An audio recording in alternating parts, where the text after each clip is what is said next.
Hey guys, so I have a little house update. I have some good news and some bad news. I'm going to start with the good news. So we had the apartment or the house inspected for asbestos, both the back house and the front house, and it came back negative, which is such a blessing because when we're dealing with walls and the popcorn ceilings and everything, there's even some water damage in some of the popcorn ceilings up here and so forth. We can take care of them, and obviously we're still gonna be worried about dust, but we don't have to be worried about asbestos. So that is a huge blessing. So I'm super grateful for that. There's our stack of mattresses back here. We're still trying to put things together. The bad news is, and I'm sure a lot of you predicted this, and I guess I just didn't want to believe it because I had been in the house for a lot of years and I saw, active termites. And so I'm like, here I just saw, the damage they have done, not seeing their activity. And so I'm like, well, maybe they moved to like somewhere else. That would be great. They're here. So the other day, the kids woke up and I guess we have like a couch. That's what the camera's on, that we have to overturn, that we're gonna try and reassemble when we get everything put together here. And there were a bunch of wings on the couch.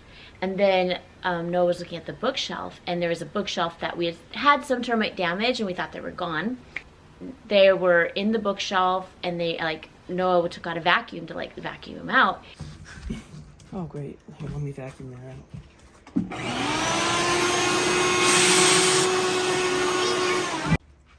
Termites have eaten this bookshelf and they're in it, so yeah, we need to get the place fumigated, unfortunately. We'll be just gonna do this one. $30,000. Hey! No, stop vacuuming! No, what did we do?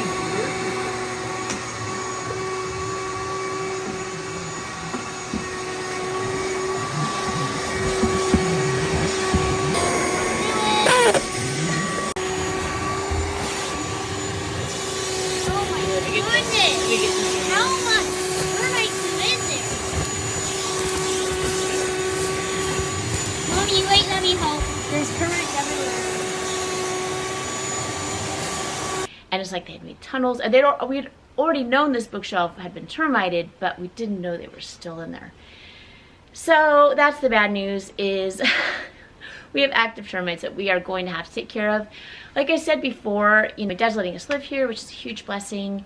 He said we could live here until Jesus comes back. So we're like, we've just been through so much. Like in San Francisco, the landlord was like, from the minute we moved in, was trying to get us out. And then in New York, the landlord was like tired of us. Oh, and the landlord was like, he just totally lied to us. He's like, oh, I'm gonna sell the house. We saw it back on the market for $13,900 a month, which is like way more than we paid for it. And we paid a lot. And what's so crazy about that is the house, it looks pretty, but like the heater barely works. If you want to take a hot shower, you better take it in 5 minutes. Like the hot water heater barely, everything was there was so many broken things in that house. Like Mark was constantly having to fix the fuse in the heater and all this stuff. And so it's just weird, but I guess 14 grand in New York City gets you a kind of messed up place to live.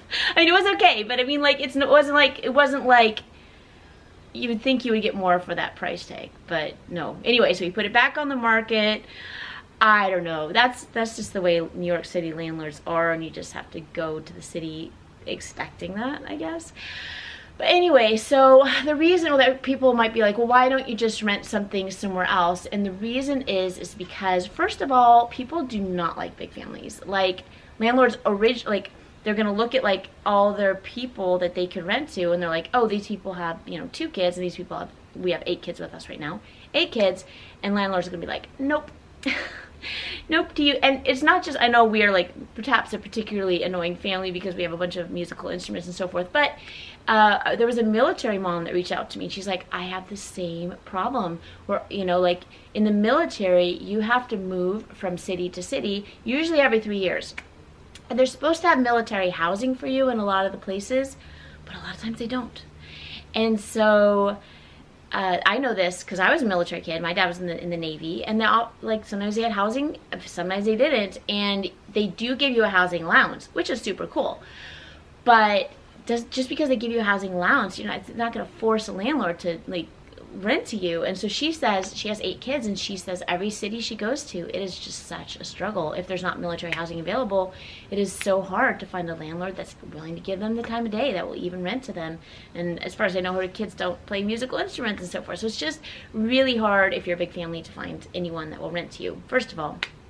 Second of all, like I was talking about my New York City experience, just because you're renting does not mean you're not going to be dealing with problems. My husband's friend at work, like every time it rained, there was just water coming into, like he lived in like kind of a basement apartment, water coming in. And the landlord didn't do anything about it. And I know you can like, well, sue for habitability and this and that, but if you've ever been to civil court, it's such a mess. It is such a mess. Like, it's not even, like, you'd have to spend so much on so many things, and it's like, it's kind of a circus, and it's like, you're probably not going to get any justice there. So, yeah, so, and then, of course, what do you do? Okay, so you can move. If your landlord, you know, does something, it doesn't take care of a problem, but then there's moving expenses, and then you have to find a new place, and so, you know, it's like you really are, you don't have options. And so, in this situation, yes, there's a lot of things that are wrong with the house, but we're still going to be probably, if maybe we'll be paying the same amount we would be in rent, but at least there's some agency there. And on top of that, eventually, like, you get your house termited or fumigated, I guess, and then you're done. And then you know, we're putting in really cheap flooring, you're done. You know, you paint, we're doing everything ourselves, so most things are free. We don't have like a termite service ourselves, so we can't do that. So that's definitely something we're gonna have to pay for. But in general, you know, once you do something, you're done. We fixed the thing. And so my goal is to, anyway, so yes, we would be paying for the termite service ourselves. My dad he told me he already spent $12,000 on this place, and he's of his own money. Like, it wasn't even like ministry money or anything. It was his own money. And he got the front house painted, and he fixed some plumbing, and he also fixed the electricity needed to be updated. And it might have done some other things, but you know, that was 12 grand. And he's, you know, he's retired military, like he has a pension and so forth, but you know, he's not a wealthy guy, and so he was just giving that out of the generosity of his own pocket, which is such a blessing. And yes, he has his, you know, tract ministry downstairs and so forth, but I mean, he's like, the electricity and the plumbing, like, he did that for us. And like the front house being painted, like, he did that for us. So I mean, that was really sweet. And obviously finances are finite, so yeah, he doesn't have the money to fix it. The ministry, he told me, the ministry that owns this property, like, they ran out of money like a long time ago, so anything he'd be doing or I'd be doing is out of pocket. But yeah, I feel like at least here, like, my dad sent me the sweetest text. Like, I have to show it to you. Like, he's like, I was just so stressed out, and we'd just been like thrown out of everywhere. And he's like, yeah, you can stay in the front house and the back house until Jesus comes back. And I was just like, yes, I know, like, the front house is not habitable, but we can fix that up. It's, especially since it doesn't have asbestos. I'm so grateful for that. So yeah, that's our good news. And our bad news is the asbestos is not a problem. And some people are saying mold. I don't see any mold. San Diego is not really like, well, if there's active water, like me and my mom and dad, we lived in a house where there was mildew because something was leaking under the house. And so there's a constant source of water. But if there's not a constant source of water in San Diego, things just dry out because you're basically living in the desert. So thankfully we don't have any mold issues here, no asbestos issues, it's just the termites. So we're gonna look into some different treatments. My dad was suggesting like orange oil. They at their condo, my dad's condo, they did have orange oil treatment, but local, like, that's probably better for localized infestations because it basically has to touch the termites to kill them. There's also heat treatments. We would definitely need to get all of our instruments out of here if we were doing heat treatment. So that's, and we have to move the piano. That would be kind of crazy. And then of course there's fumigation. Fumigation, we're gonna have to leave. I don't know how many days. We're gonna have to go. We'll probably go to like RV park or something. But we haven't even had them come yet. So we're gonna get some estimates. I'm guessing like 10 grand.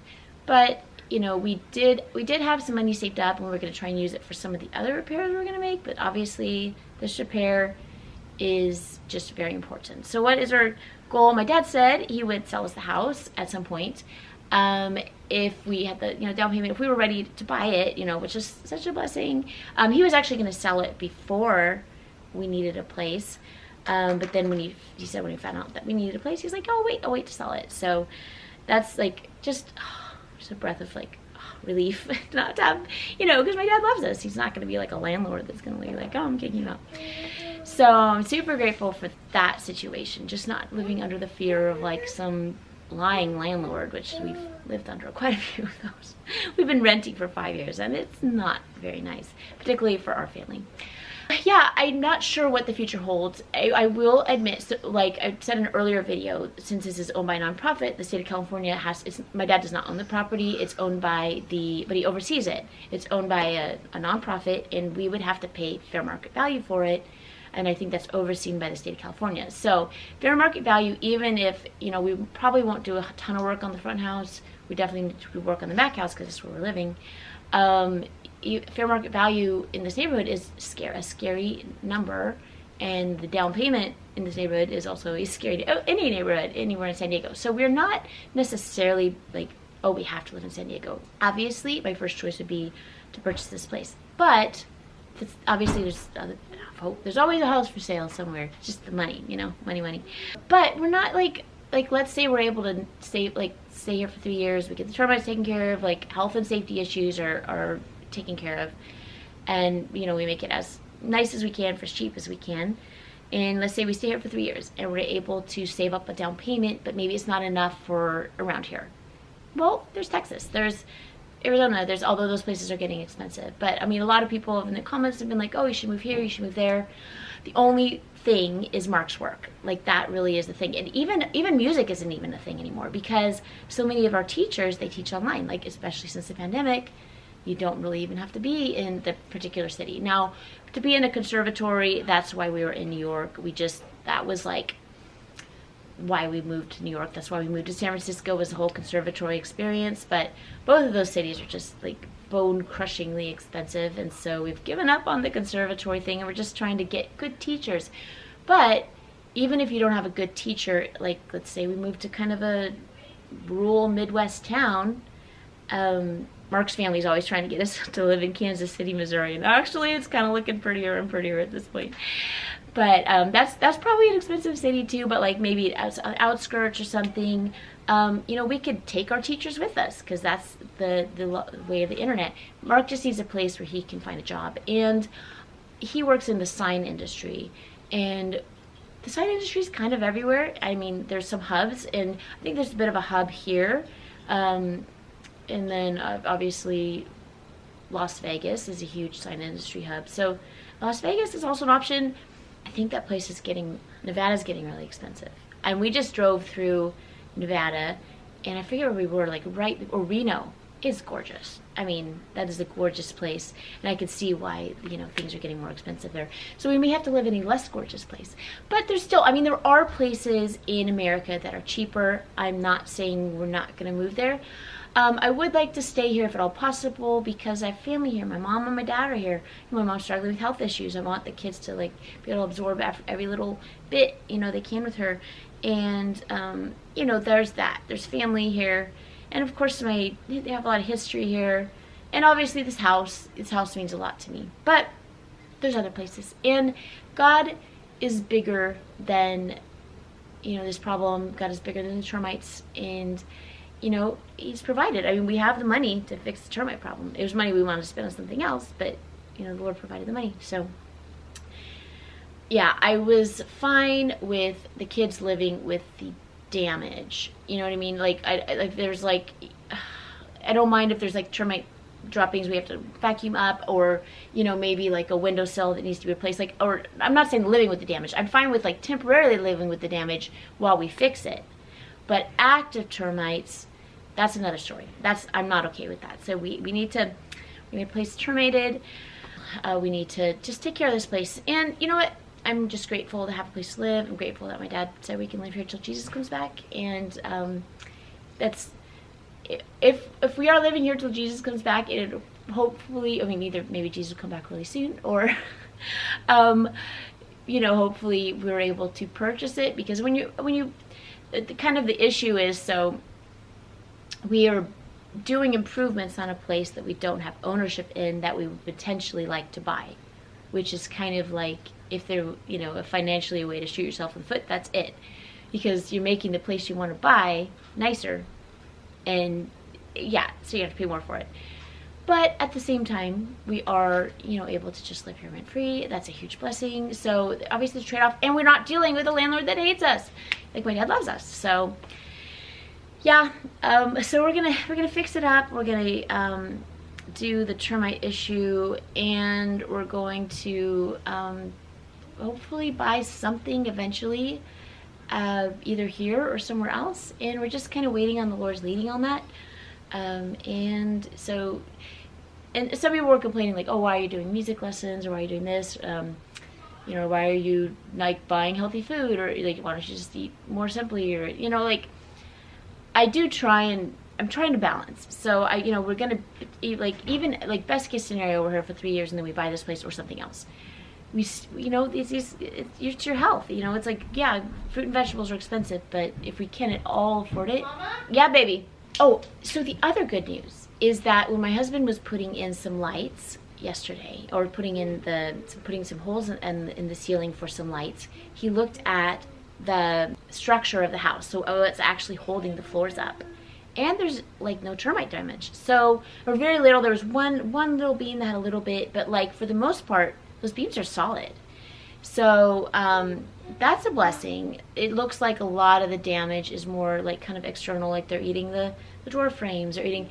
Obviously, we would have to get it professionally inspected. And if, let's say, we did save up enough for a down payment, the mortgage company wants to look at the place and see, is this place stable enough for us to give you a loan? And so they're going to have to inspect it. And so there's a lot of like red tape we'd have to go through. But we need to just stop the damage where it is as far as like the active termites. But it was encouraging to see that the beams and so forth did not have, the beams holding the structure up were not damaged by termites. So that's a blessing. It's hopeful. And yeah, so we're just gonna take it un día a la vez, one day at a time, and be grateful, yeah?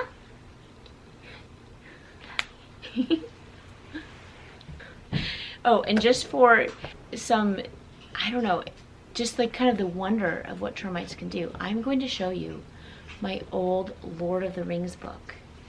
They ate some of the most beautiful tunnels through this book. And I was like, I was gonna throw it away, but I was like, I don't know, maybe we should save it, because first of all, it's so pretty of what the termites did, which is fine because it's a book, you know, like they eat paper. They don't just eat wood, they eat a lot of paper too. They ate these tunnels through there, and I was like, maybe we should save it, because my kids are so good at like Lord of the Rings trivia and stuff. Maybe we can look at it and like, guess what the words would be and so forth, like as we're reading the book. Anyway, but it's truly beautiful. But I'm sorry, the termites gotta go. But they do some interesting things. So here's my Lord of the Rings book here. I'll show you what they did. If it'll focus. So here's what they did. They ate these tunnels, and some of them are pretty impressive. Like, check out these tunnels that they wrote. I mean, I know it's like ew, but at the same time, like, it's kind of cool. And you can like see, like, it's kind of beautiful in a weird sort of way, what they're capable of. Kind of interesting. Yeah, so I've got the electricity off to this section here. It was a light, right? Like a fluorescent light? Yeah, it was a fluorescent light, old ballast, really bad. So you can see burn marks underneath where it was like cooking the paint. So anyway, that's gone. We'll put something new in there, something new and LED. Yes. So this is the old ballast. Keep stuck in the trash pile that we need to dump soon here. Yeah. So there's actually an area where it burned, so that's not good. You never want to see that. So, well, I'm glad that's out of there. Safer now, right? It's gone. So here is the bookshelf. There's all these termite tunnels. It's kind of sad and interesting at the same time. So they really liked this thing. They really ate a lot of little bits of it.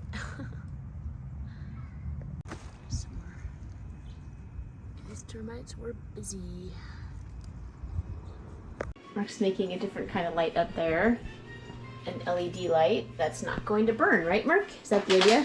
Yes. He's using this cool, like, tool here.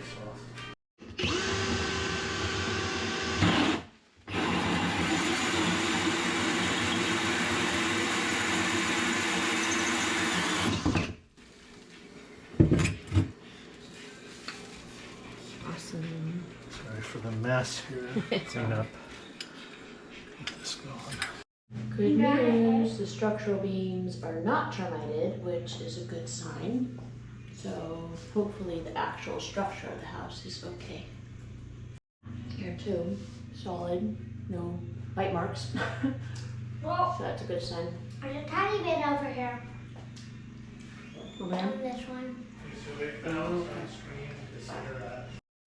Ooh, cool. So we put the light in there.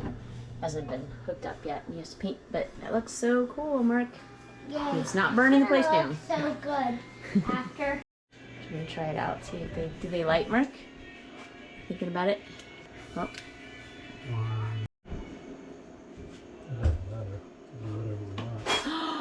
Light! That's awesome, Mark. That's so cool. That, or do you like this? You can actually change the color of the bulb, which is crazy. What are That's you changing to- it to? You can also change the intensity. Oh wow, that's cool. That's kind of cool. What color is that? What number is that? That's 4,000. Oh, okay. 4,000 is good. I like 4,000. You sure you don't want a little more yellow? More yellow, yeah. Well, I definitely want the overhead lights to be 4,000. Is it okay to have the lights there? I don't want it that yellow. What yellow is that? That's 3,500. So that's I don't know. 4,000. Is that okay? Yeah, we can leave it like that. Sorry. I like it. It's beautiful. Sorry, it was so yellow before with the fluorescent bulb that it's so nice to have it be kind of a little crisper. And then we hope to paint the cabinets white, which will be so nice. There Thank go. you, Mark. You're my hero. You're welcome. And you kept the house from burning down. Yeah. We didn't even know that. Small point. Yes. Yes. You guys like the new light? What do you think? Whoa. Hey, Very nice. switch So that nice. that fat switch on the very end. I wish there No, was. on the very end. I wish there was still a mirror so I could function. Switch it back on. I'm just kidding. No, Ta-da! Isn't that So cool, much nicer. guys? The other one was kind of green. This one. Mark is hanging wiring. It's pretty cool, Mark. It's tricky with you.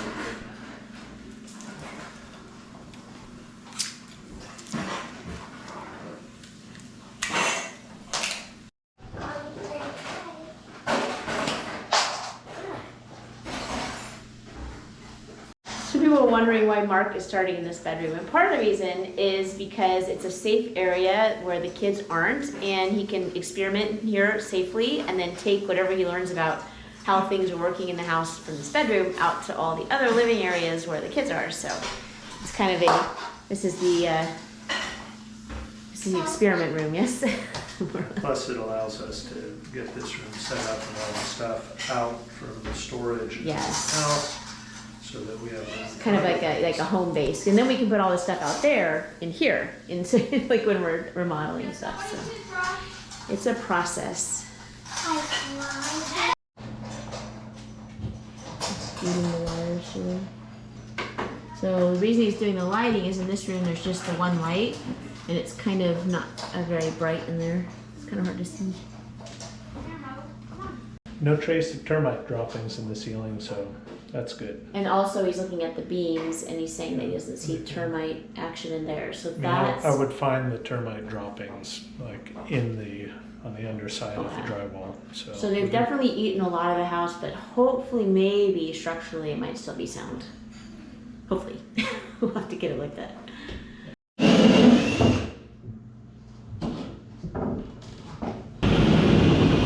We have our leads that are going to power the lights, so now we just need to hook that into the circuit, but I'm probably going to have to open up the wall right here. Okay. So, bit of a bummer. It's exciting though. Yay, let there be light. Almost there.